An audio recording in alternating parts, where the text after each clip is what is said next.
Shalom everyone, and today we're going to study about Yom Kippur, the holiest day in the biblical calendar, and especially Yom Kippur of 5784. Everybody who has a mind and sees, reads, listens to what's going around knows that the coming year is going to be very, very unusual. Uh, the instability around the world in politics, economy, culture, anything you're talking about, anything you talk about, anything you think about human individual well-being, society, family, bigger than that, countries, continents, the whole world is in a very, very uh, uncomfortable place, a very worrying place, very unstable place. And Yom Kippur this year is going to be very important because this is the day that the human destiny is being created. By the end of that day, it's going to be mostly written down and sealed for the coming year. So the question is, how can we be involved in that process of creating our destiny for the coming year? This is the topic of this day. This is the topic of today's class and lesson and study. And sooner or later, within a few days, we are going to celebrate Yom Kippur. This is not just a celebration.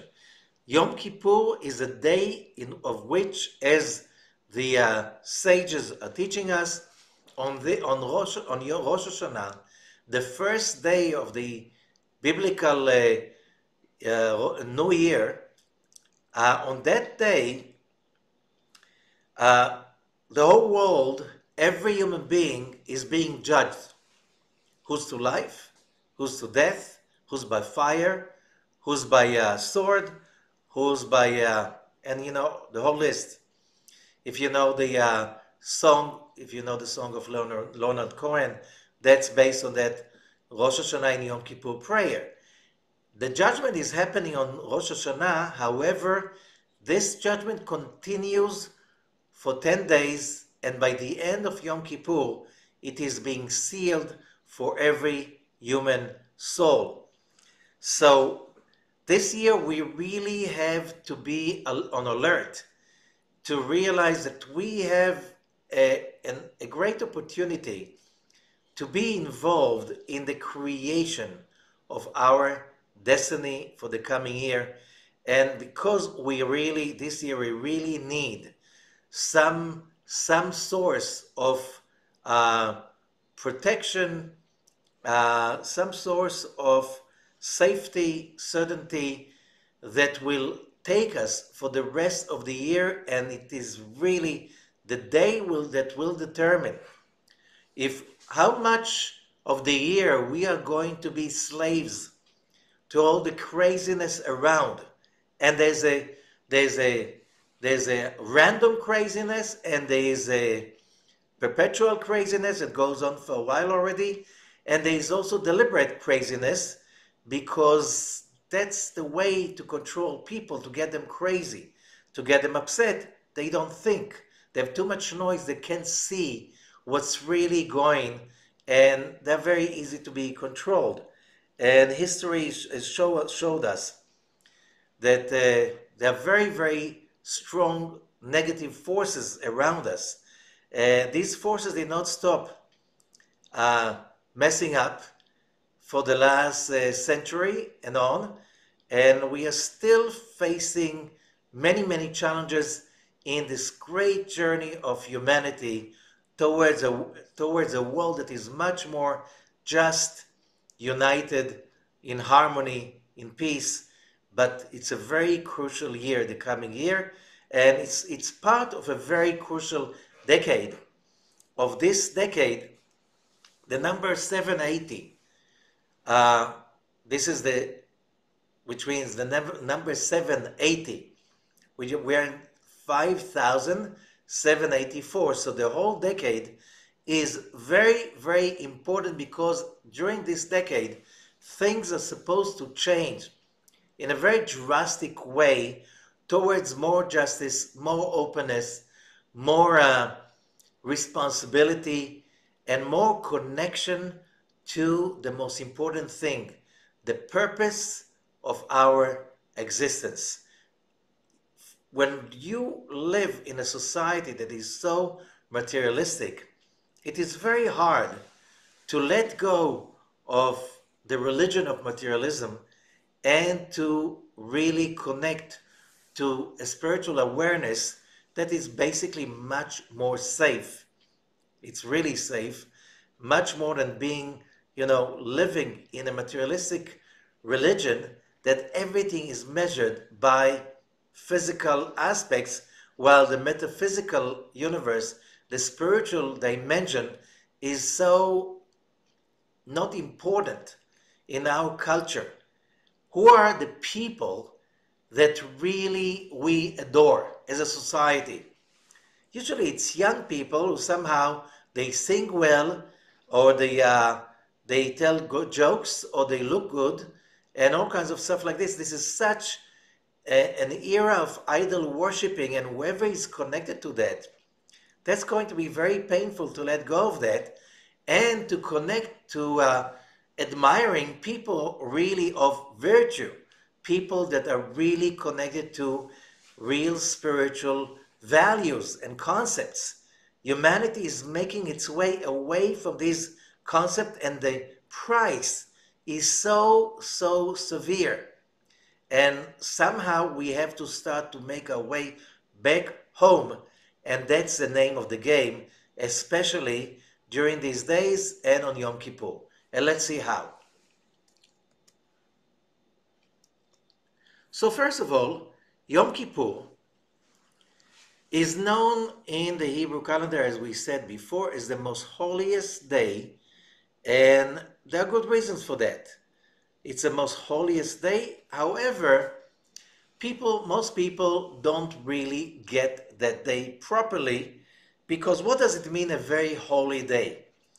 On one hand, for a lot of people, if this day determines our future, determines our destiny to life or death, poverty or richness, health or sickness, all of this stuff, this is very important. Therefore, people are really scared, and that's all. That fear is a result of many years of brainwashing during the Dark Ages, of which, the God that people worship is the God of horror, terror, scare, and fear.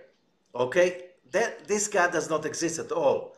And the Dark Ages were over about 500 years ago, but still there's certain concept that people still carry with them, and a lot of people don't realize that the Dark Ages are over, and therefore their association with God or with anything of religion, especially the biblical religion, is in context with the horrors of the Dark Ages.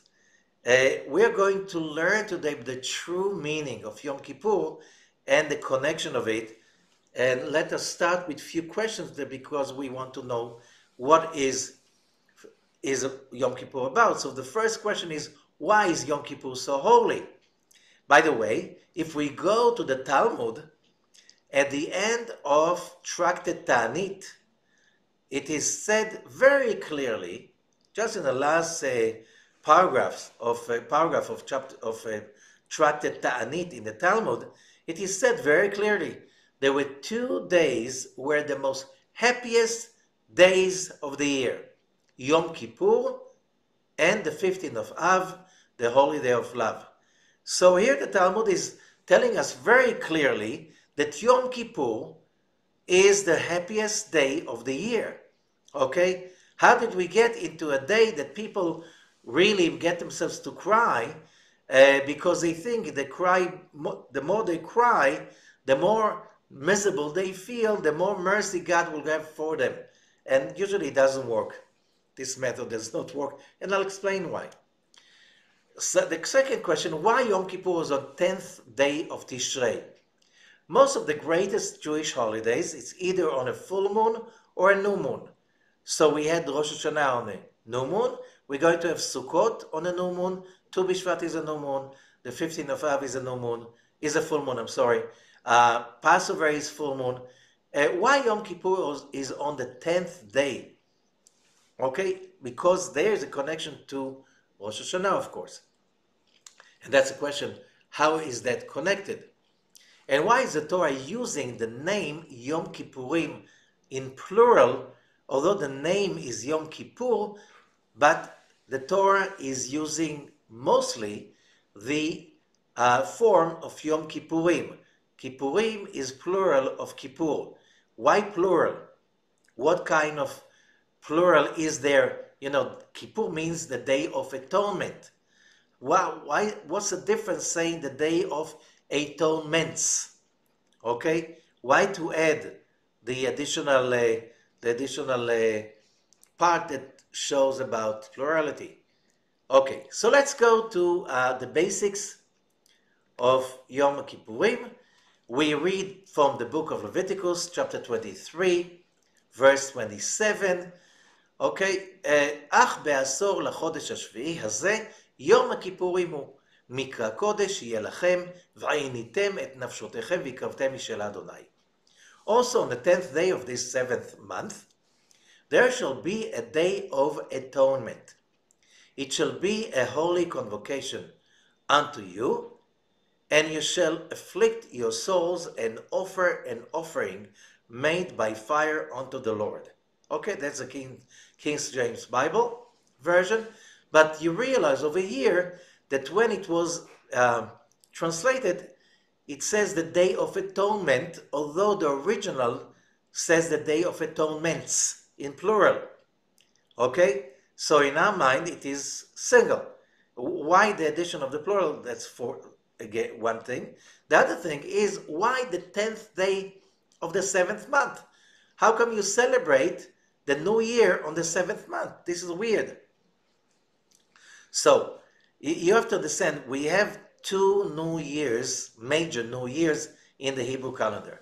It's like two cycles. One that sees Aries, Nisan, the day of the month of the Exodus, as the new year. That's a new astrological or biblical year because the Exodus happened on that month. Also, this is the new year from the point of view of the light, which means the sharing of light. We have to remember Passover was given to us as a gift from the Creator.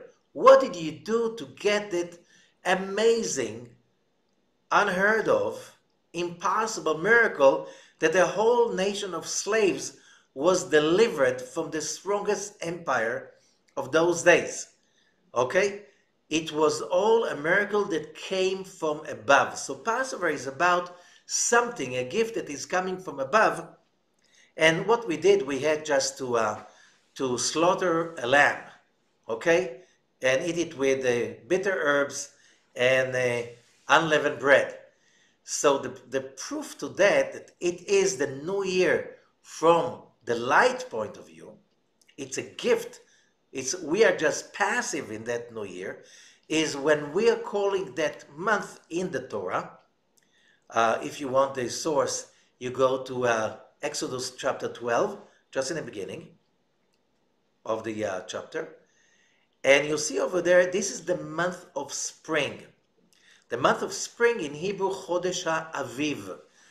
The word Aviv starts with Aleph Bet. Aleph Bet, you know, the first two letters of the Hebrew alphabet.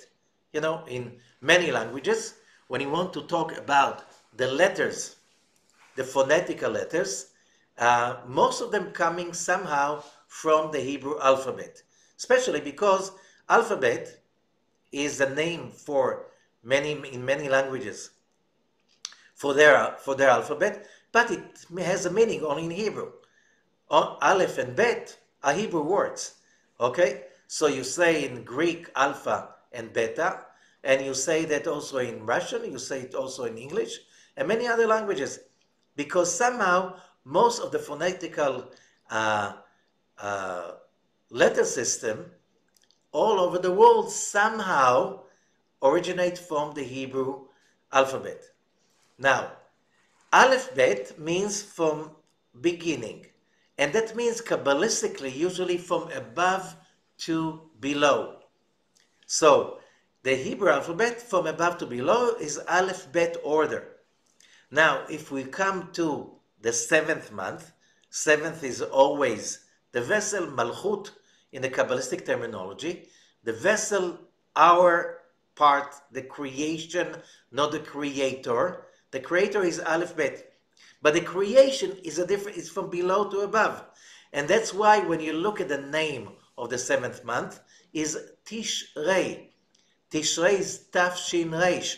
Tafshin Reish are the last letters of the Hebrew alphabet from the last upwards. Taf is the last one, Shin is second to the last, Reish third from the last, Tafshin Reish, to show us that on the seventh month, this is the month that we, yes, the Creator is giving us a great gift on this month, but it depends on our actions, mostly on our actions, mostly on the way we awaken towards the receiving of the giving of the atonement from above. The atonement is not happening automatically. It is determined in our action, and that's why it's the seventh month. That's why it's Tishrei. For us, this is the new year, because that's where we step up to the plate in order to basically celebrate the new year with the Creator, which means He's giving us a chance, but the results will depend on our actions, attitude, state of mind. So here we have, let's go into analyzing again that verse. The 10th day of the seventh month, so we understand why the seventh month. The seventh month symbolizes the creation, and which means we, the creatures, we determine our future. We simply join the Creator in the process of creating the new year. And there shall be a day of atonement, which means the atonement is very important to determine what kind of a life we're going to write together for the coming year. But it's also, if you look in the English, atonement, it's also, there's atonement. You can divide it into at-one-ment. There's something about unity and union we're going to see that will explain why using the word Kippurim. It shall be a holy convocation unto you, and you shall afflict your soul. And here the thing about afflicting the soul, and from that translation, people come to the idea they should suffer. They should be feeling horrible in Yom Kippur, because only then maybe the Creator will have some mercy for us. It doesn't work because that's a mistranslation. I'm not, it's very easy also for Hebrew speakers to think ve'initem, it's more than that. In modern Hebrew, it's not affliction, it's torture. You should torture your souls if you read that in a simplistic way. But that's not what it means, and we're going to learn about it. So let's continue seeing what Yom Kippur is about. Okay, just as an introduction, we're going to read from Derech Hashem, one of the most important books of Rabbi Moshe Chaim Luzzatto, the amazing Kabbalist that most of his creativity was in Italy in the 18th century. He printing most of special books in Amsterdam, the Netherlands, and then he came to Israel the last days of his life, and he passed away in Israel. So in a very young age, after creating an amazing creation about Kabbalah and how do we access the idea of Kabbalah. So in his very important book, Derech Hashem, The Way of God, he writes this way about יום כיפור. אמנם עניין יום הכיפורים הוא, שהנה הכין האדון ברוך הוא לישראל יום אחד שבו תהיה התשובה קלה להתקבל. So, what's the major matter of Yom Kippurim? What's the major issue of Yom Kippurim? That the Master of the universe prepared for the nation of Israel one day of which the atonement, Teshuvah, and Teshuvah we learned, whoever learned about Rosh Hashanah in our classes, we learned that Teshuvah really means in Hebrew not repentance, not atonement. Teshuvah simply means to return, or if you want to explain it in the spiritual dimension, to reconnect. Reconnect to the tree of life. Okay, and he will explain us why, what does it mean, why reconnecting. It's much easier on that day to reconnect to the Creator, to the tree of life, to the spiritual dimension on Yom Kippur than any day along the year. והעוונות קרובים להימחות, and it's easier than any other day of the year to eliminate, erase all the sins of our lives. דהיינו, which means, לתקן כל הקלקולים שנעשו על ידיהם, which means to correct all the mess, all the mishaps that were done by people. ולהסיר כל החושך, and to remove all the darkness שנתגבר על ידיהם. And he speaks of, and to remove all the darkness that people gave power to by their own hands, and now that darkness is controlling them. Now is the time to remove that darkness that we created. It's our own creation.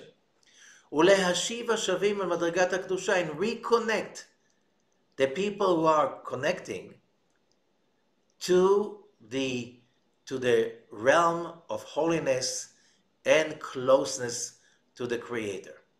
Blessed be He. ולהשיב השבים על מדרגת הקדושה והקרובה אליו יתברך, שנתרחקו ממנו על ידי חטאותיהם. And why people went away from the Creator, disconnected, because of their sins. והנה ביום הזה, מאיר אור שבכוחו נשלם כל העניין הזה. And on this day, on Yom Kippur, there's a special, unique light that shines only on that day. And the power of that light is to complete that matter. What matter? We just explained. To remove the darkness, to erase the sins, and to reconnect to the holiness. ואומנם הוא אור שלקבל אותו צריך שישמעו ישראל מה שנצטוו ליום הזה. So, if you're an Israelite, you need, in order to receive that light, you have to follow certain rules. ובפרט עניין העינוי, and especially the issue of what the Torah says, the affliction. Although we'll see later, it's not really meaning affliction or torture, but if you really understand it, when we do that, we're going to explain in detail what does it mean. The purpose of that is not to torture, it's not to experience pain, is not to feel miserable or a victim, but the purpose is שעליה מתנתקים מן הגופניות ניתוק גדול. Because that aspect, the inui, disconnects us from materialism, from the body control, and that allows us to rise to a higher place. ומתעלים במקצת על בחינת המלאכים. And with that inui, wrongly translated as affliction, we can elevate really close to the level of the angels. ושאר כל פרטי הדברים כפי פרטי התיקון. Okay, and we'll explain later what does it mean and in detail. But first of all, we understand that there's a great, amazing light that is available, shining on that day. That light can remove all the darkness, since whatever negativities and darkness that we aroused, and that disconnects us from holiness and closeness to God. And if we really keep it properly, we can reach on that day very close to the angels. And that means, again, reconnection to the network of light of the creation. Now, how do we do that? Just to add another aspect, in the book of Ezekiel, chapter 36, verse 25, it says, וזרקתי עליכם מים טהורים וטהרתם, מכל טומאותיכם ומכל גילוליכם אטהר אתכם. Translation, then will I sprinkle clean water upon you, and you shall be clean. From all your filthiness and from all your idols will I cleanse you. And this verse we repeat many times during the prayers of Yom Kippurim, which means that's a very important concept of the work of Yom Kippurim. First of all, let us explain the background. The background is called the Nesira or Dormita. Okay, as the new year enters on the first day of Tishrei, beginning of Rosh Hashanah, there is a cosmic process that starts on that day, and it's called Nesira. We have to remember that Rosh Hashanah is the day of the creation of Adam. And what does he say about the creation of Adam? In the beginning, he was created, read chapter 1, towards the end of the chapter, Adam was created in the image of God. He created him, male and female, he created them. Why him and them? So the Midrash is teaching us Adam was created as androgynous, which means he had one female side and one male side. And Adam was basically all the souls of humanity, but in one body. On the second chapter, we hear that Adam was alone, but he was two, yet two in one. So what God did, if you read chapter 2, and all what's written in the first chapters in the Torah, these are just like symbols. There's nothing really explaining what happened over there. It doesn't say that Adam was all souls of humanity, okay? It doesn't say clearly, because people think there was only Adam, and Eve was created only on the second day. No, Adam and Eve, it says very clearly, that says very clearly, in the image of God, he created him, male and female, he created them. So Adam was a male and female in one, back to back. Now, in order to have Adam and Eve being able to relate to each other, they needed to be separated. So it says, and God put tardema, sleep, on Adam. That's the Hebrew word, tardema. This word in Aramaic is dormita. Okay, dormita. And then in Latin, it's a very similar word, dormir, dorment. The same, it means sleep.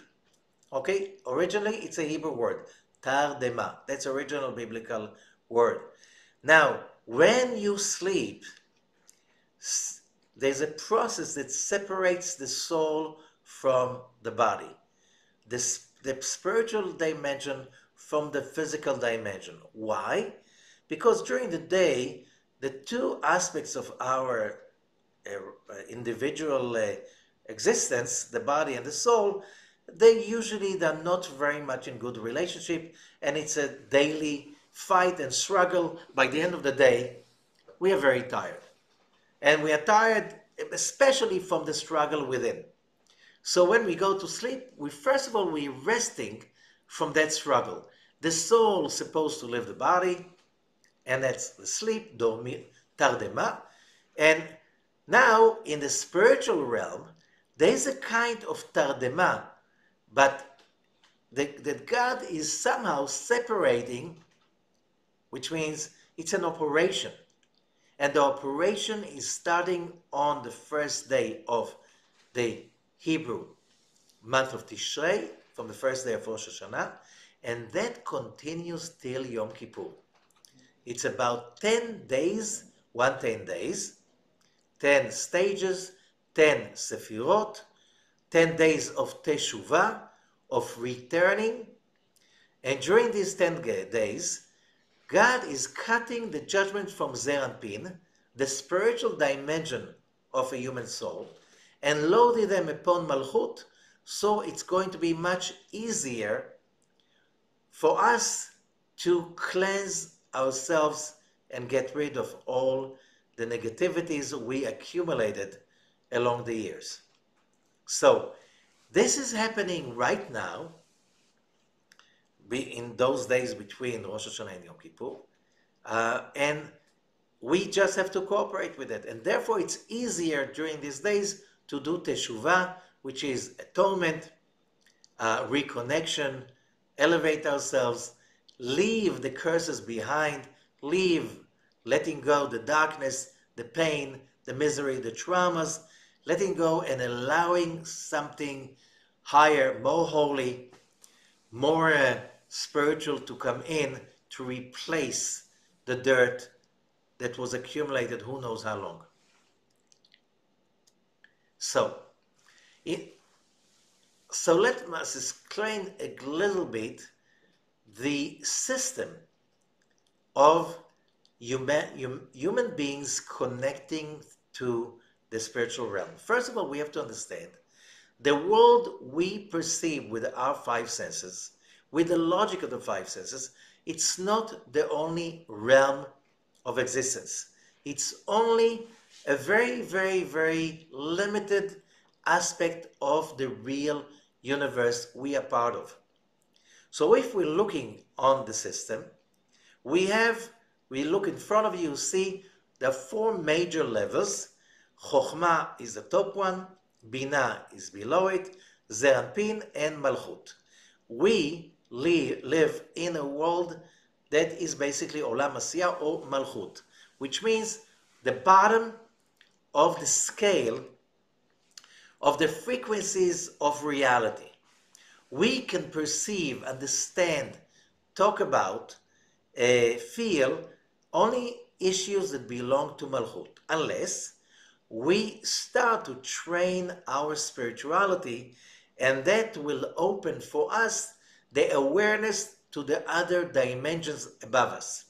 Now, Sfirat Malchut, the dimensions we live in, is just the lowest of them all and the farthest of them all from the other dimensions. If we want to understand the relationships among those levels, so the Kabbalistic explanation, there are many of them, but one of the simplest is Chokhmah. You have to remember that whoever studied about Israeli agriculture probably studied once in a while about the traditional agriculture. So first of all, the biblical agriculture, first of all, most of the Israelites, Jews, whatever, lived in the area which is today Judea and Samaria and the Galilee, which is a very hilly country, and you have rainy days only between Sukkot and Passover. Okay? Only between Sukkot and Passover, which means during the months of from May till September, there's almost no rain. It's very dry season.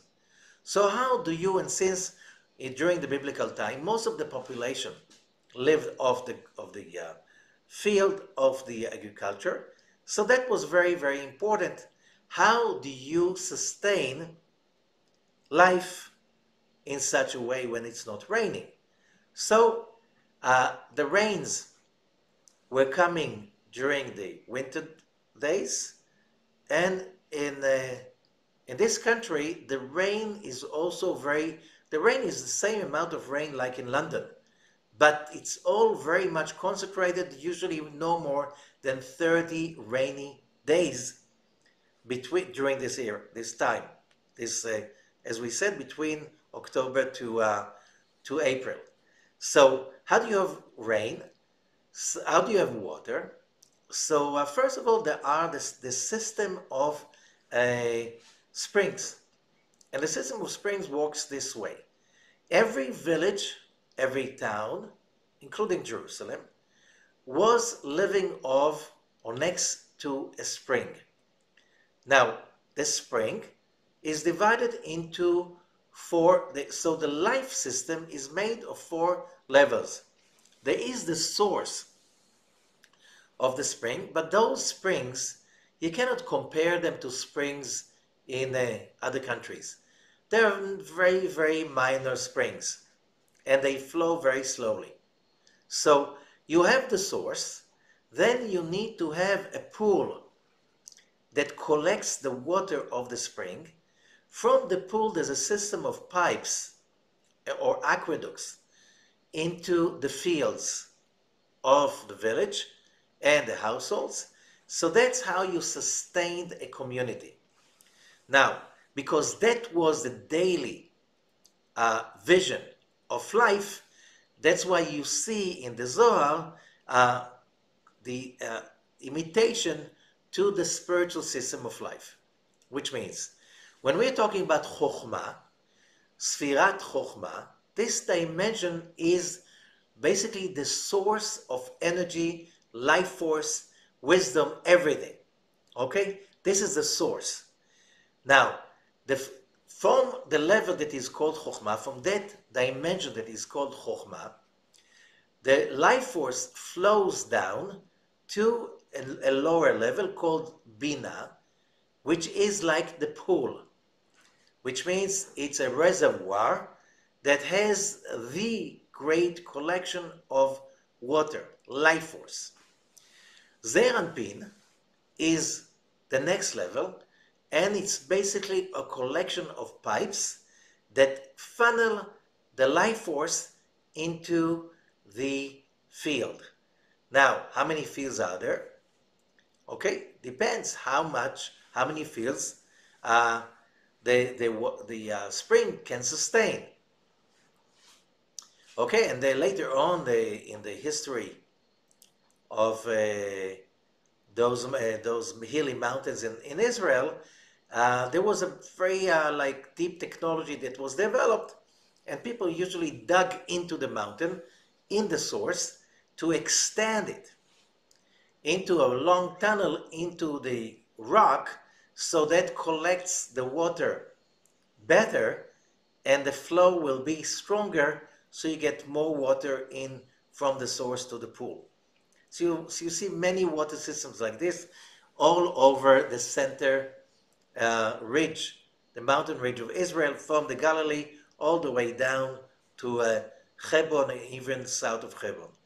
Okay, so how does that connect to us? We, a personal life, we are the customer, the end user. We live in the field. We live in Sfirat Malchut. We are the ones who are thirsty to receive the bliss coming from the upper dimensions. So, again, to realize that it's coming, Chokhmah is the concentrated life force, energy that sustains every living thing. Then from Chokhmah, it flows down into Bina, which is where we connect to in order to get our sustenance. which means everything that means life. And the pipes, this is Zeranpin. Zeranpin, this is the realm in which is divided into many, many pipes, filters, through which when we are creating our spiritual work, we connect to the pipes of Zeranpin, and then we can bring in, suck in what all that life force that nurture every aspect of our lives. Now, when this system is functional, we, according to the Kabbalistic teachings, according to the Zohar, the Luriani Kabbalah, whatever, it's all about this. When a person experiences life full of bliss,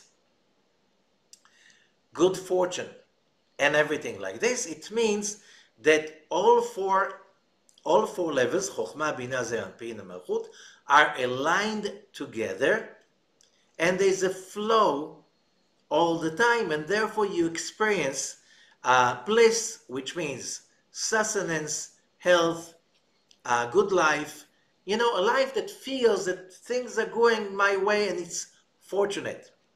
Okay? Now, when a person is generating all kinds of darkness, negativity, and what we call lives a sinful life, which means being addicted to all kinds of selfish ideas, what happened is that Malchut disconnects from Zeranpin. What does that mean?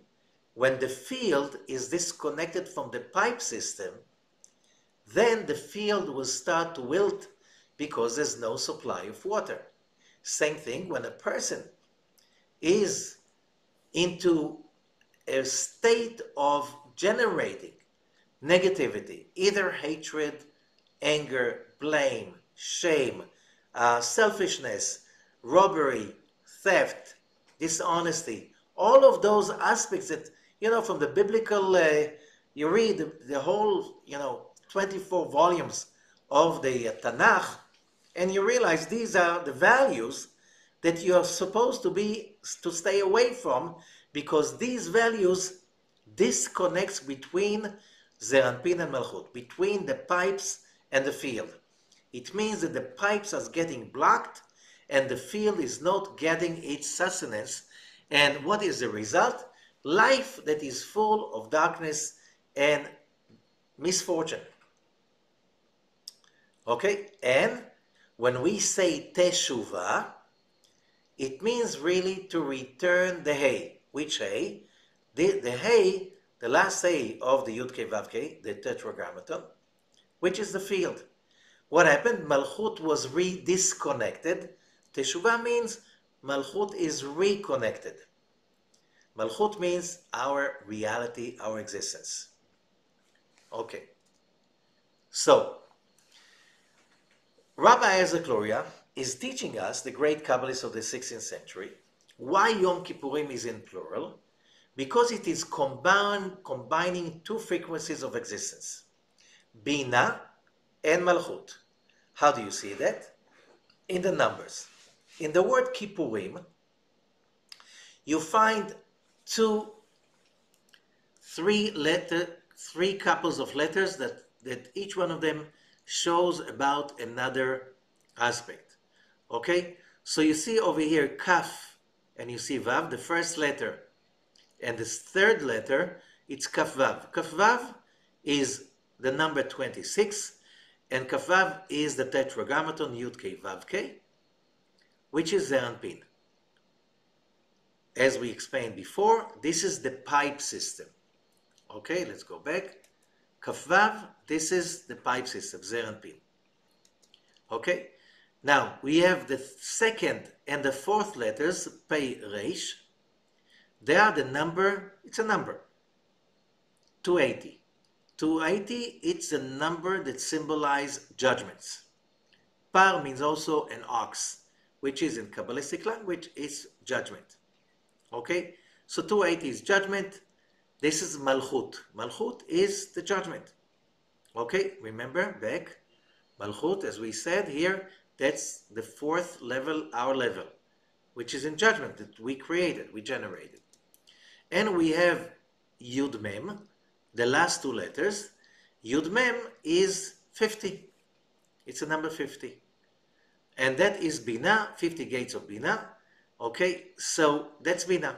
In Kabbalistic language, the number 50 is Bina. So what happens on Yom Kippur?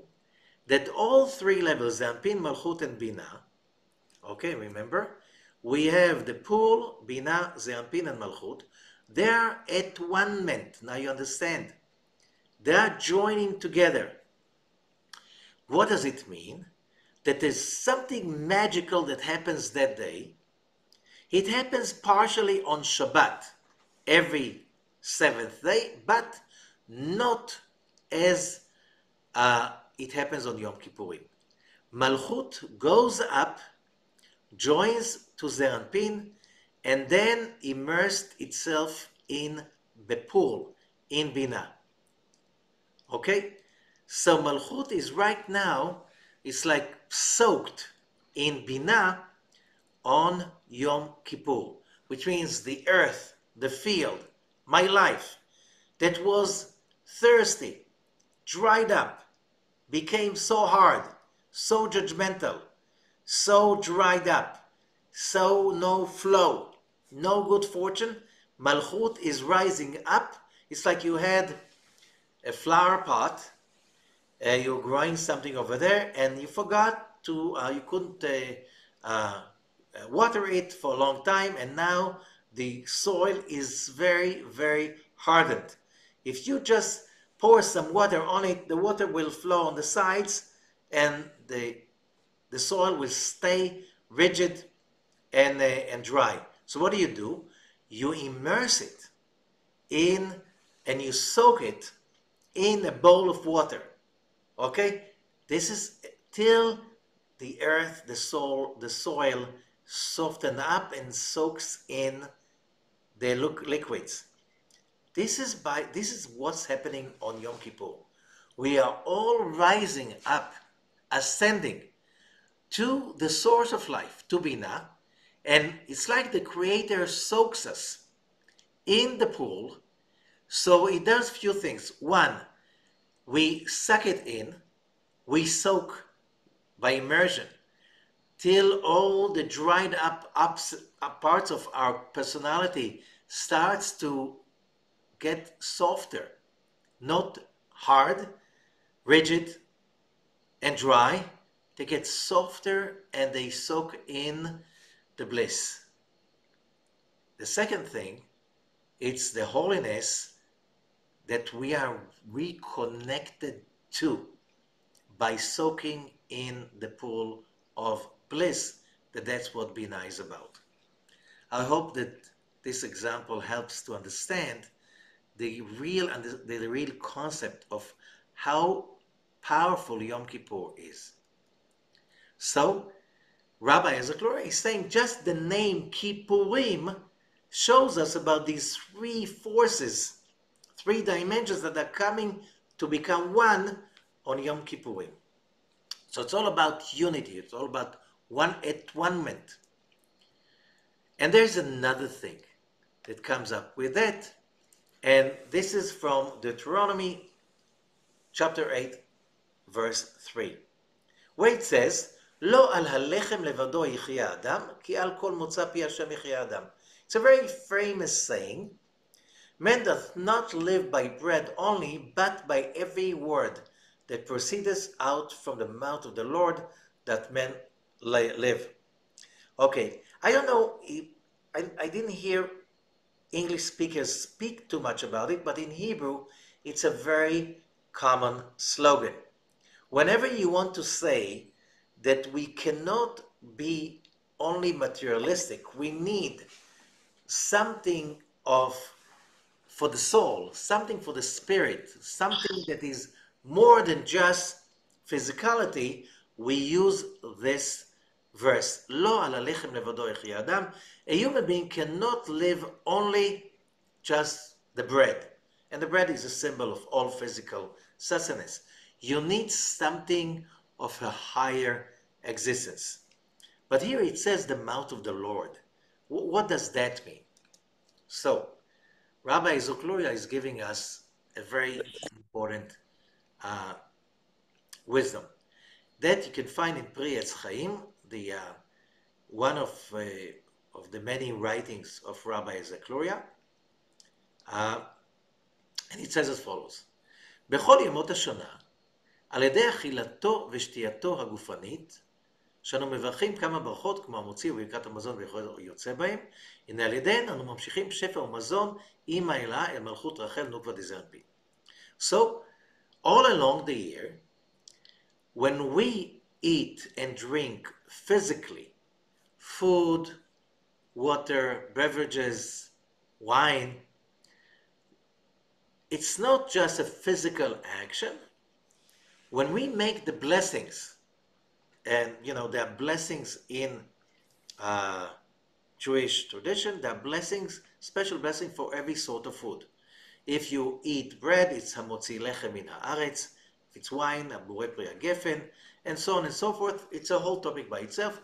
But the blessings that we bless, when we make a blessing on the food, we're not just eating the physical dimension, we awaken bliss from Bina, from the pool. We create a flow of spiritual sustenance, spiritual bliss flowing from Bina every time we eat physical food, and we make a blessing, and that awakens the flow, and some flow of bliss trickles from Bina to Zeranpin, to our food, to our souls when we eat.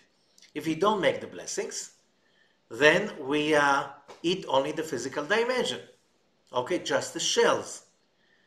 Okay, and now he says the word achila, eating in Hebrew, is the number, every Hebrew letter is a number. So achila, eating, the gematria, the number, so you join, aleph is 1, kaf is 20, yud is 10, lamed is 30, hey is 5, together you get 65.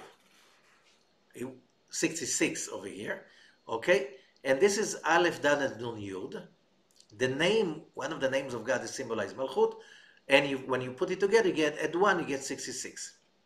Okay, it doesn't matter, but what it matters is that malchut is physicality, and eating is physicality, unless you make a blessing with the intention, with the kavanah, with the meditation, that by the blessing you awaken light flow of bliss coming from Bina.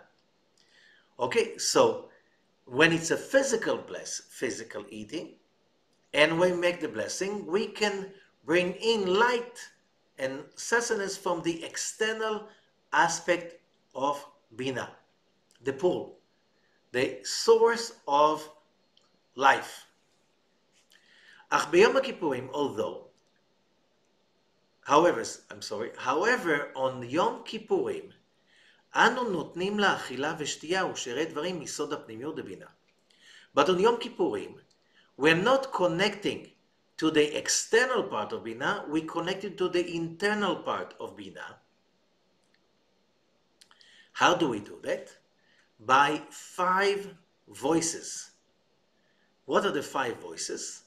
On Yom Kippur, there are 5 prayers. Okay? Remember, on a weekday, there are 3 daily prayers in the Hebrew prayer book. There is the morning prayer, afternoon prayer, evening prayer. Okay? There are 3 daily prayers. On a holiday and Shabbat, we have 4 prayers. We have the morning prayer, we have the Musaf, which is an extra prayer that is done after the morning prayer, in the holidays and Shabbatot. And that, so together, you have the morning prayer, Musaf, after the morning prayer, and then you have afternoon prayer and evening prayer, so it's 4 prayers. Only one time a year, you have 5 prayers. That's on Yom Kippur. Why? Ki az olahi ad bina mamash, because malchut, remember the field, is going up all the way to soak in Binah. לכן אנו מתענעים ביום הכיפורים. Therefore, he's saying, therefore on Yom Kippur, we afflict our souls. That's the word mit'anin, but it means really that we are shutting down 5 ways of connecting to the physical dimension of joy to the body. Why? We do not eat and drink. We do not do all 4, we'll talk about later on. Everything that is connected to the body experience, we basically shut it down. So it's like affliction of the body. Now that the body is, and the word is not affliction, the word is ani, is poverty. We basically are shutting down the noise from the body aspect by not eating or not drinking, not washing. Everything that is connected to the body connection, we shut that down. Why? Because, as we said before, when we want to connect to Binah, we eat, drink, we do other things with our body, we use a blessing so that physical aspect, physical action, can draw sustenance, bliss from Binah. But in Yom Kippur, we don't need the body to be an intermediate. We can connect directly to the internal aspect of Binah because we're feeding directly from the pool for the rest of the year, not just for that day. And that's the secret of Yom Kippur. Why we don't eat and drink? Because we drink directly from Binah. Why we do not have sex? Because the pleasure of sex is external. We can receive the origin without the how do you call it, the wrappings. Without the disturbance of the body, we can receive that energy directly from Binah. Okay? Why we don't put ointments and perfumes? Because we received originally directly from Binah. Leather shoes also. It's all because we don't have to connect to any kind of physical pleasure that is under 5 different aspects. Because we connect, we don't need an intermediate. We connect directly to the source, to the pool. Okay, so what are the 5 afflictions? It's not eating and not drinking, no leather shoes, no sexual relations, no ointments, and no washing. Only if you went to the bathroom and your hands got dirty. Now, you need to wash, but you wash only the fingers. You don't wash the whole hand, okay? You need to, unless the hands got really dirty, then you have to wash them because you cannot pray with dirty hands. But just washing for pleasure, no way. So what does it mean, affliction? Does that mean suffering? We already explained that it's not. So the word is like this. What is inui, the original word? Ve'initem et nafshotechem. So it doesn't say you should afflict your souls.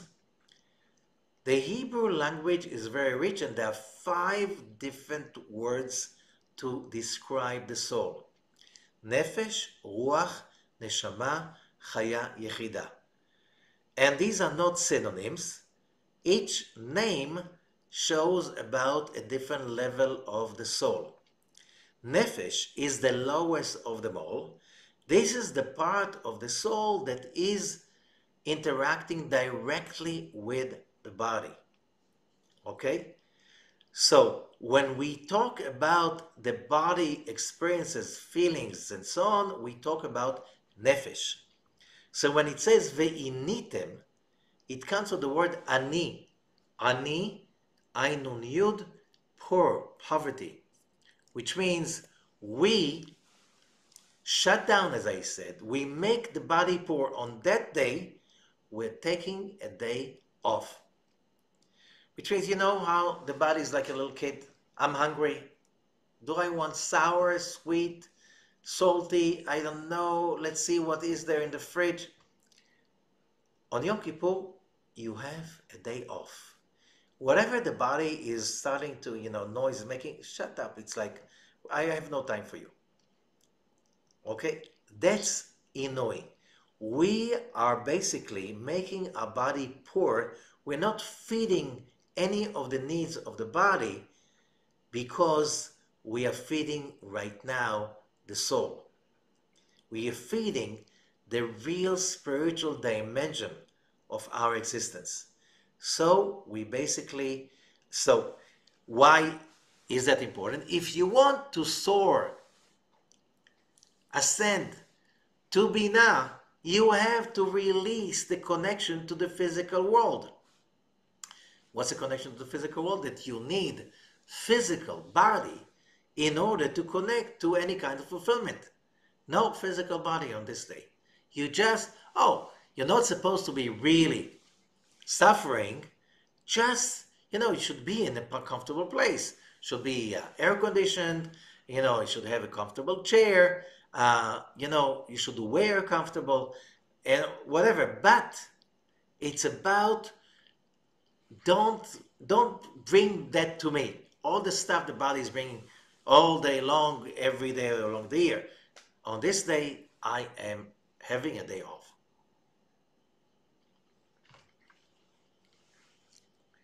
Now we can really focus on spirituality for the whole day. So what do we do instead? Those 5 aspects of connecting the body to any kind of feeling of fulfillment. We have 5 prayers where the Arizal explains all 5 prayers are really meals because we use the voice, the sound of our words of the prayers to feed directly from Bina. So the first one is on the eve of Yom Kippur. That's the prayer of Arvit, the evening prayer. The second is the morning prayer in the day after of in the day of Yom Kippur, Shacharit. That's corresponding to the Anpin. Corresponding to Bina, this is Musaf. That's a prayer after Shacharit. After that, we have Mincha, the afternoon prayer, which is corresponding to Chokhmah.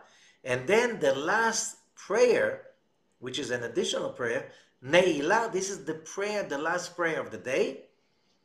It's called Ne'ilah, locking, because our destinies are being locked up. Depends on what we've done during Yom Kippur. And then at the end of Tfilat Ne'ilah, there's a shofar blowing. In that moment of the shofar blowing, we are locking our connection to the tree of life for the whole year. Why it's called Ne'ilah?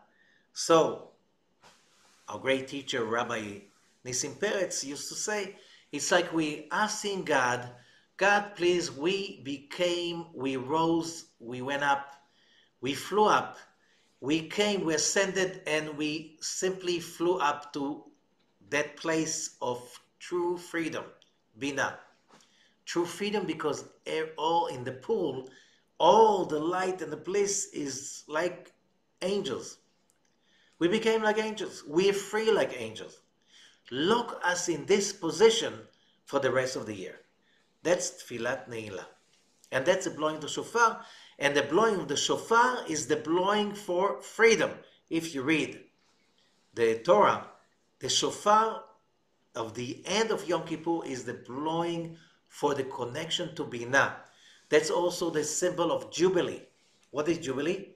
It's from the Hebrew word Yovel, the 50th year. What did we say 50 is? 50 gates of Binah. Freedom. Total freedom. Freedom from what? Freedom from death. Freedom from the angel of death. Freedom from all the limitations of the physical dimension. That's being real free. So, the whole journey of Yom Kippur is to reach as high as possible and to lock ourselves to that connection, to the tree of life. And the more we can lock ourselves into that dimension, the more free we are going to be along the year.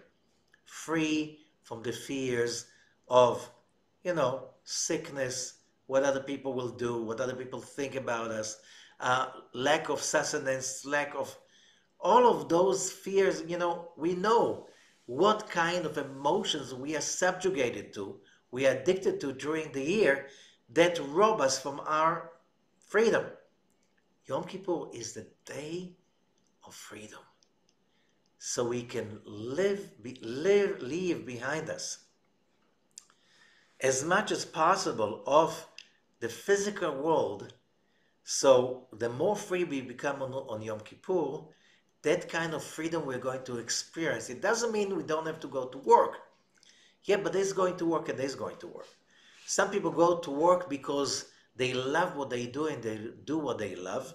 For them, that's a way to manifest their potential. Okay? That's freedom for them. And some people go to work because they have to and they suffer every minute. Okay? And they complain and upset and they blame, and that's torture. That's torture. Free people do what they love and they love what they do, and they connect to positive energy most of the day. Okay, we humans, we have all kinds of blemishes, but at least next year will be more free than we've been last year, will be less subjugated to the slavery of all what, especially our materialistic society, is about. Just to add up to what I said in the beginning, we experience such a hard times because we were brainwashed in the last decades so much into a life that since we are babies, we are being brainwashed to be addicted to brands, to shoppings, to consuming, and so on. It's like if there's a way to be happy, it's connected somehow to shopping malls, buying new things, spending money on stuff. It's all about this deity of consumption and economical growth that we worship since we are babies. Disconnecting from that slavery is a very important step into freedom, true freedom. Yom Kippur is the time. No screens, no phones, no electricity, nothing of that sort. We're just connecting to the original life force pool, that we immerse in that pool, we soften up ourselves in that pool, we cleanse ourselves in that pool till we come out of Yom Kippur in a way that we are lighter, more connected, less addicted to this deity that is called the world of consumption. Shop till you drop. Also, we repeat 26 times on Yom Kippur the 13 attributes. And the 13 attributes again connect us even higher than Chokhmah. So it's cleansing the body and soul, it's drawing bliss from the Mazalah, the upper source of light. And what does it mean? What does it mean to be free? When you realize that more than you want to be happy, the Creator is trying to make you happy. However, without your consent, He cannot make you happy because there's no coercion in spirituality. So you need to let go of your addictions in order to be able to connect to the real intention of the Creator, that to realize that I'm here in this universe only for one purpose, so the Creator can feed me and nourish me with endless bliss and joy. That is the concept that is called Mazalah. Mazalah is also, like translation, there's a terrible translation, means good luck, good fortune. Mazalah is coming from the word mazal, which means the flow. When we connect to the true source of flow, which is the will of God, that we will all be fulfilled with His emanating light, when we connect to that and we remember that in any moment of stress or when we fall into one of our addictions, anger, stress is also an addiction. When we connect to the 13 attributes, then it's sweetening our judgments, and it's like a mikveh. The last word of the 13 attributes is venakeh, the same numerical value as mikveh. Mikveh is the immersion ritual bath that when we immerse in holy water, like a spring, like a reservoir of rainwater, like an ocean, we cleanse not just the body but also the soul. Because that's a way to connect to Binah. On Yom Kippur, the whole day is a big mikveh, big pool. We don't need the physical water. We are connecting to the original source of that energy. So, the fasting, we have one more issue. It says in the Talmud Bavli, Babylonian Talmud, tractate Yoma. Yoma means the day of Yom Kippur. page 81b. שבת שבתון הוא לכם וניתם נפשותיכם בתשעה לחודש בערב, מערב עד ערב תשבתו שבתכם. It says, you fast from the 9th of the month till the 10th. But look, Shabbat is from Friday night and Saturday. But it says in the Torah only Shabbat. Why? From sunset to when the stars come out. So that's one day. That's Shabbat. You don't say it's Friday and Saturday. Okay, so why does it say from the 9th to the 10th? It's only the 10th. Because Yom Kippur really starts sundown of the 9th, but then it becomes the 10th. So why say the 9th? וכי בתשעה מטענים, do we fast on the 9th of Tishrei? והלא בעשור מטענים, we fast on the 10th. And the 10th starts at sundown. אלא לומר לך, but it is to tell you, כל האוכל ושותה בתשיעי, מעלה עליו הכתוב כאילו התענה תשיעי ועשירי. If you eat and drink plenty on the eve of Yom Kippur, which is the 9th of Tishrei, and then you fast on the 10th, it's like you fasted 2 days. Why is it like this? So if you realize, every great holiday, Jewish holiday, there's food. And the food is just the dinner, which is called in Hebrew seudah, which really means support. Okay, support.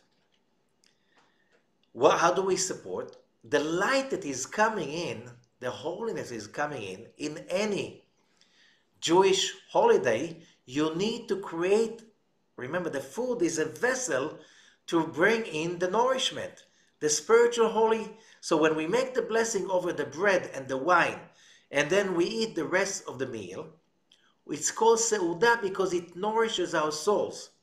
So you need the physical food to support the bringing in of the spiritual light down to earth. Now on Yom Kippur, we do not have a physical meal, but we live in a physical body, with a physical world. We need that support. So you eat on the 9th of Tishrei twice as much, with the intention to build the vessel to receive that spiritual light we receive on the 10th to the food that we ate on the 9th.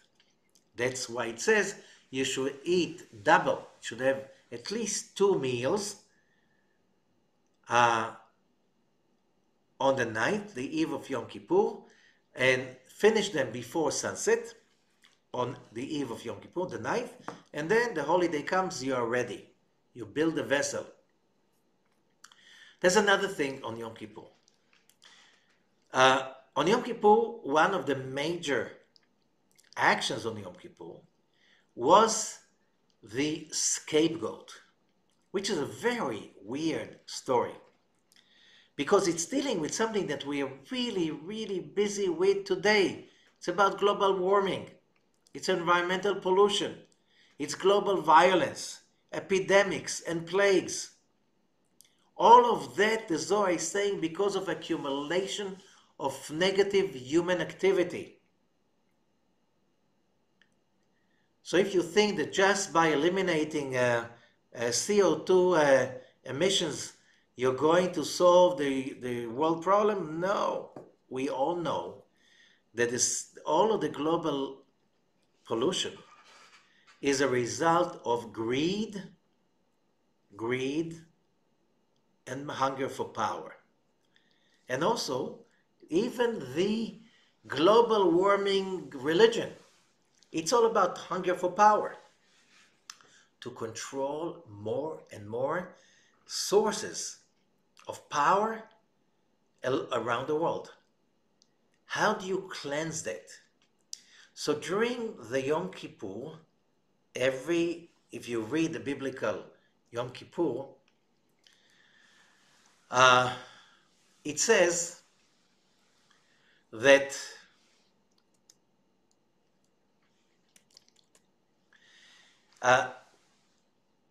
during the temple time, which means starting from Moses, the tabernacle in the desert, then there was the temple in Shiloh for almost 400 years, then more than 400 years in Jerusalem, first temple, more than 400 years in the second temple. The main thing on Yom Kippur, one of the main things, was that the high priest will have 2 goats. One goat, he put his hands on that goat, and he funneled through that goat all the human pollution of that year into to get that miserable goat. Why? In Hebrew, goat is ez, which means power, and really Kabbalistically it's harsh judgment. To show that a goat can be a conduit for harsh judgment. Okay? The Kohen, the high priest, will funnel all the negativity that was accumulated on the globe for 1 year by human action and funnel it through the goat, and the goat will be taken to a place far away from Jerusalem, but it took a few hours to walk over there. And then a man that was called E.T., weird, but that was his name, E.T., that's how called it, special man, very weird looking person, big protruding eyes, like very weird looking, okay? And he would take the goat and throw the goat from a mount that is called Azazel. Again, okay, the place of harsh judgment, east of Jerusalem, in the Judean desert. The goat was a way to basically drain the negativity that was accumulated, and because of that, it's like the whole earth had a time to rejuvenate. The fact that the world is really accumulating so much pollution and it affects us so terribly is because we're not draining that. But still, what do? When the temple is not there, most of the temple work was replaced by other works. How can we achieve the same goals in our time? So that's why we read the story of the scapegoat. That's why it's called scapegoat. The concept scapegoat in English means someone that takes all the negativity. That's exactly what a scapegoat is about. In Hebrew, hasa'ir la'azazel. Okay? So, the Torah reading of Yom Kippur is a Torah reading from Parashat Acharei Mot that is speaking about the temple work on Yom Kippur. And by reading the Torah, we are basically doing what it says, Uneshalma farim sfateinu. By reading the Torah, we imitate. And we need to concentrate and meditate that when we're reading the Torah about the scapegoat, we are cleansing the whole planet. We have a repetition of the same thing, but in more detail, in the Musaf prayer. In that part it is called Seder HaAvodah, when we repeat from the Mishnah exactly the whole order of the temple work on Yom Kippur, which means we are repeating by our words, it's like we are activating the temple work in order to cleanse ourselves and the whole world. Another aspect, Rabbi Isaac Luria is teaching us, that's kaparot. And what is kaparot? So Rabbi Isaac Luria is teaching us that to cleanse the judgments of the 10th day of Tishrei, which is the harshest judgments, when we had the physical temple, we could use a scapegoat in order to drain the negativity away from the globe, planet Earth. All negativity that was accumulated. However, we don't have the physical temple, so the Geonim brought up an idea, which means we are talking about more than 1,000 years ago. The great sages of that generation, they revealed us a secret. We cannot cleanse the negativity of the whole planet on Yom Kippur with a physical goat, but we can cleanse the negativity of our own bodies on the 9th day. But because a scapegoat connects to Malchut, the 10th day, on the 9th day, you can use a chicken. Because a chicken has, the same way as a goat, connected to the judgments of Malchut, the chicken is connected to the judgment of the 9th Sephirah, which is Yesod. How do you do that? By making a shchita, kosher slaughtering of a chicken, when on the 9th day, just before dawn, which is the time that the judgments are being sweetened. And that custom is called kaparot. Now, you slaughter a chicken, male chicken, a rooster for males, female chicken, a hen for females, and if it's a pregnant woman, you slaughter 3, 1 for the mother, 1 male for this child, and female for the child, because we don't know exactly what will be the child.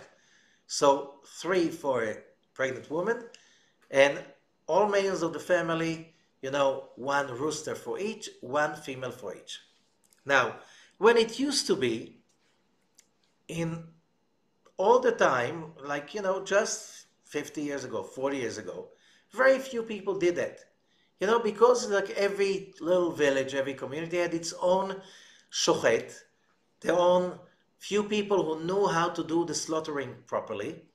So you came to them early morning, before dawn, on Yom Kippur, the morning before Yom Kippur, and you did the kaparot. Doesn't matter, it was in Europe, it was the Middle East, North Africa, people did it. Today, thank God, communities are huge relatively to what used to be in the ancient times. People live in big communities in the cities.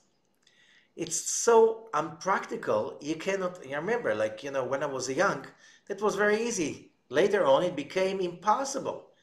If so many people would do kaparot and everybody wants to do it just before dawn, that will create that it's becoming impractical. So what happened in the last decade, especially if, the Ministry of Agriculture in Israel is totally against it, because it creates so much havoc. It's so impractical.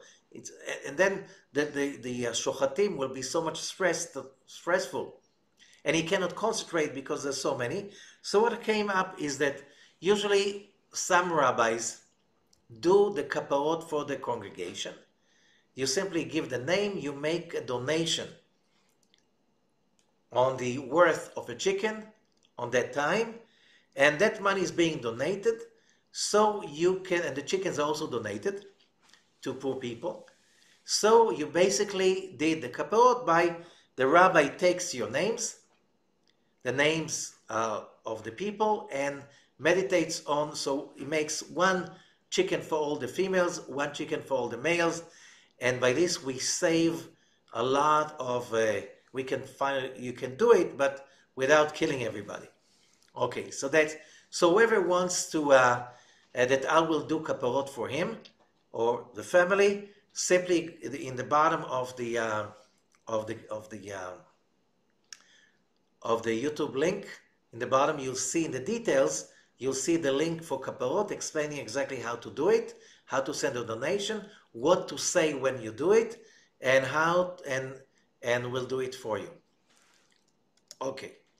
Now another thing that is done on Yom Kippur 5 times, vidui. Vidui, Dark Ages consciousness, confession. That was a time, it's all about confession, it's all about shame. So you have to confess and feel bad about it, and that will hopefully get you closer to God. Now, feeling bad about anything is not going to get you closer to God. No way. By the law of affinity, similarities attract. The more guilt we are filled with, the more far away from God we are. So, but the Kabbalists do not say it's a confession, because they say simply read the word vidui. Vidui in Hebrew means confirmation, not confession. Which means when we say the vidui, which means we say the words, yes, we messed up, and we use it by the Hebrew alphabetical order.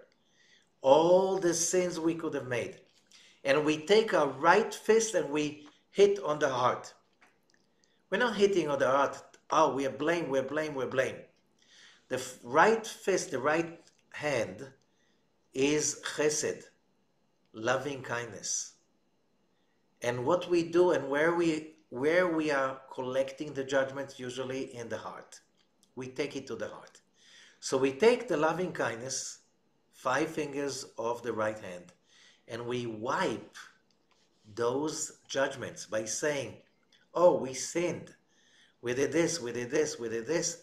But we don't hit on the heart. We are cleansing. We are making sure that all we did belongs to the past. We are confirming that we are not, we say it in past tense, not in present tense. We say we were guilty, not we are guilty. We sinned, not we are sinful. Every time we hit on the heart is to cleanse, to bring God's light and mercy to the heart, to cleanse and to heal all of those scars of our wrongdoings. And that's the confirmation. We confirm that that's not us anymore. We are praying right now to be free all of that and to stay away from that. And then we're coming to the most famous prayer on Yom Kippur, which is not really a prayer. It's called Kol Nidrei. Kol Nidrei is not one of the 5 prayers. It's opening the Yom Kippur services. It is being said just at sundown or a little bit later in the entrance of Yom Kippur. It is not one of the 5 prayers. Not at all.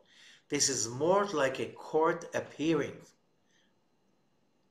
Okay, what does it mean? Kol Nidrei, the common traditional knowledge is that we annul the vows. Okay, on superficial level, we know that one of the big shame we have, we promised people all kinds of stuff. And let's say we made a vow. I'm going to donate so much money to the synagogue or to who knows what kind of a non-profit organization. And I forgot, didn't have the money, I don't have the time, I don't feel like I can make a promise. And promises you have to fulfill, because promises create angels. And you have to let them be fulfilled. Okay? So the big belief is that, you annul the vows with Kol Nidrei. The problem is that in all Jewish congregations, you do a real annulling of the vows in the morning before Rosh Hashanah, and then you do another time in most congregations also in the morning before Yom Kippur, just to be sure about it.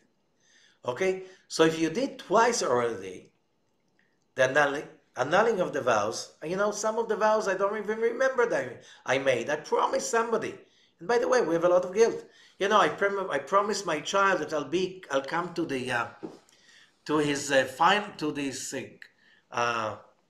whatever show he appears, and I couldn't come. I feel guilty about it. That's another scar that I'm carrying with me. So that will be great. Yes, but for that you have the annulling of the vows that is being done in the morning before Rosh Hashanah and before Yom Kippur. So what is that about? And the Zohar has an amazing explanation. Something much bigger than that. We're reading from the Zohar, Parashat Pinchas, Perush HaSulam, verse 808. And it says as follows: Deyomin deitbahon melechet chol inun misitra detzada tovera. It explains about Yom Kippur. It says, during the days of the week, all year long, except from holidays and Shabbat, those days are days that were created, as the Torah is saying, Genesis chapter 1, Asher bara Elohim lasot. They were created for us to create, to do, to act, to be creative. And that's Melechet Chol. And you know what does it mean?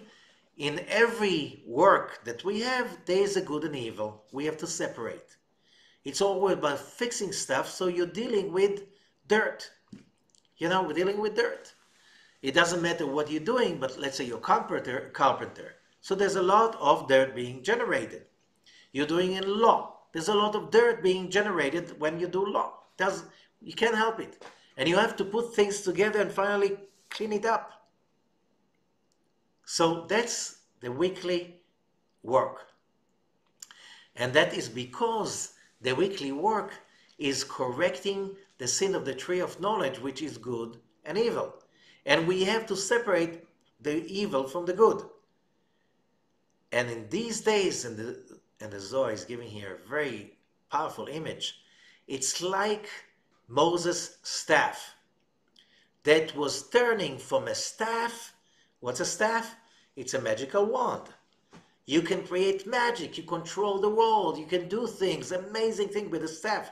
But on the other hand, that staff can turn into a serpent, a snake, which is all what is terrible, the snake of the sin. You know, you go to work and it can be amazing creation. You feel you're doing magic. You're coming home so fulfilled. Or you can be hit by that snake. You know, all the addictions, pride, ego, money, power, all of that can really arouse the snake. You know what work is about. It's not always magical wands. It many times is the snake of the sin. Every person has the duty daily to work on turning the snake into a serpent. However, on Yom Kippur, this is a different day. This day is called the Itkarei Kodesh. This day is called holiness. On this day of Yom Kippur, Shaltai Ilana Dechayei, it's only the tree of life. When we are focusing on Yom Kippur, we don't work, no screens, no electricity, no food, we just focus on the spiritual aspect of the Yom Kippur work. We are connected to the tree of life. No tree of knowledge, good and evil. There's no Satan on Yom Kippur. The moment we're in the Yom Kippur frame, Satan cannot hurt us, cannot touch us. When we talk about the Satan, the power of darkness and misery and negativity in the world, in Hebrew is 364, which means not 365 days, 364. He has rulership over 364 sun days, solar days. One day, Yom Kippur, he cannot control. It belongs only to the tree of life. And therefore, on that day, Therefore, you can't, there's nothing to be afraid of on Yom Kippur. Remember, we said it was the happiest day of the year. Why? You know, there's no Satan, there's no snake, it's only the tree of life day. You won't be happy? If you're not happy, there's something wrong with you. Uveginda, Bei Neichin Avadin. Therefore, on that day, the slaves, us, we are all enslaved to our ego, our fears, anxieties, our addictions, so on. On that day, we rest. We're in the tree of life. Uvei nafka nechut. On that day, we're going out to freedom.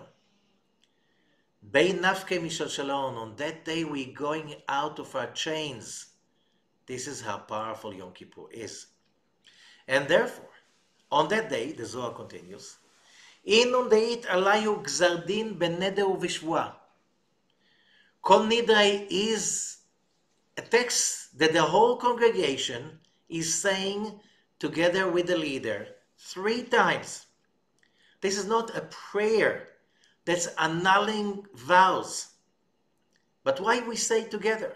Why do we have to take all the Torahs out of the ark and get them around the synagogue, and when the Torah is standing next to the leader of the prayer, then everybody repeats after the leader the words of the annullification of the annullification of the vows?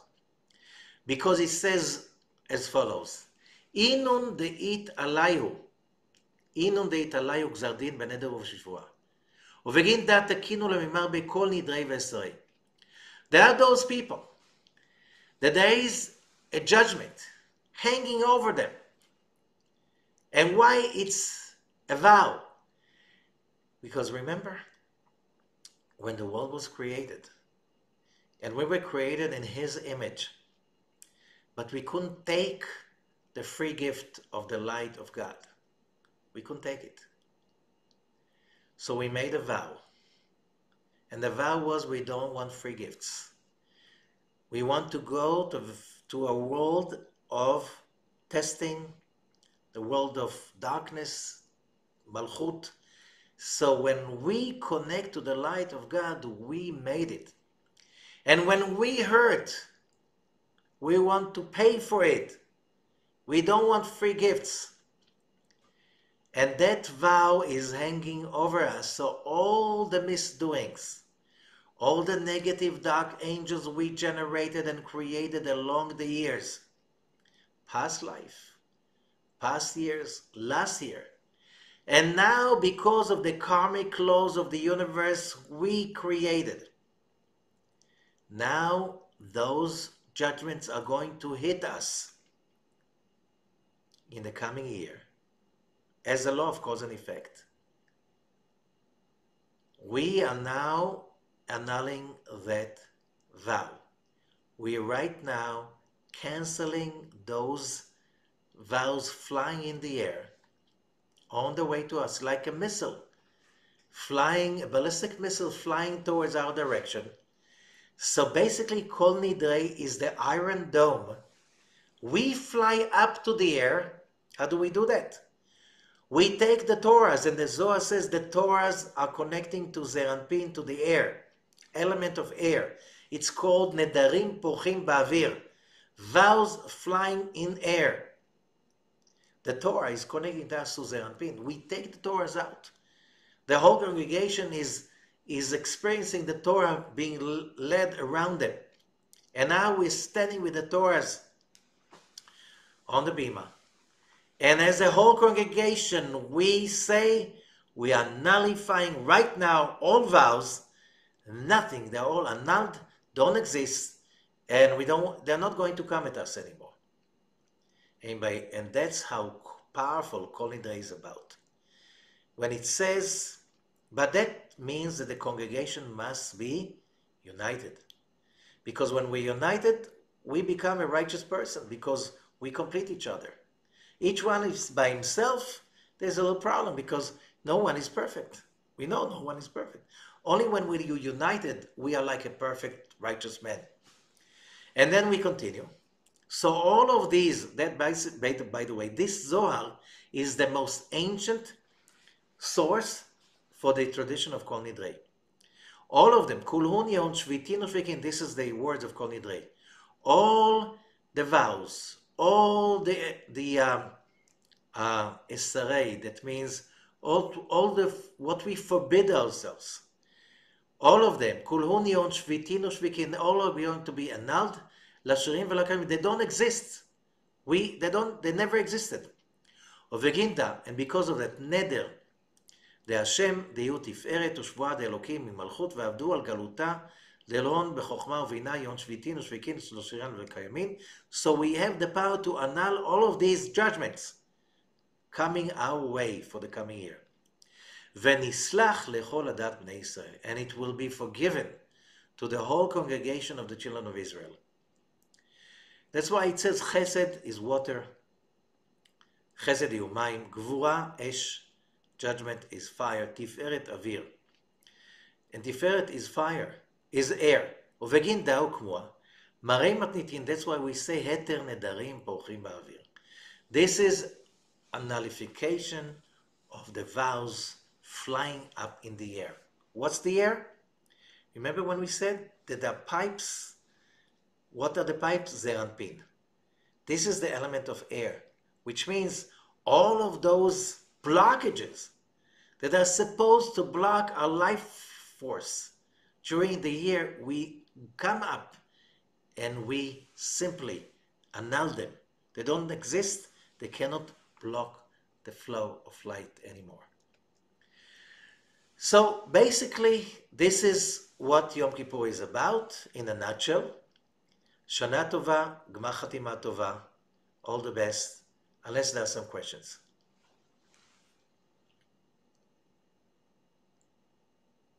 Okay, so no questions. We can say again, Shana Tova, Gmar Chatima Tova.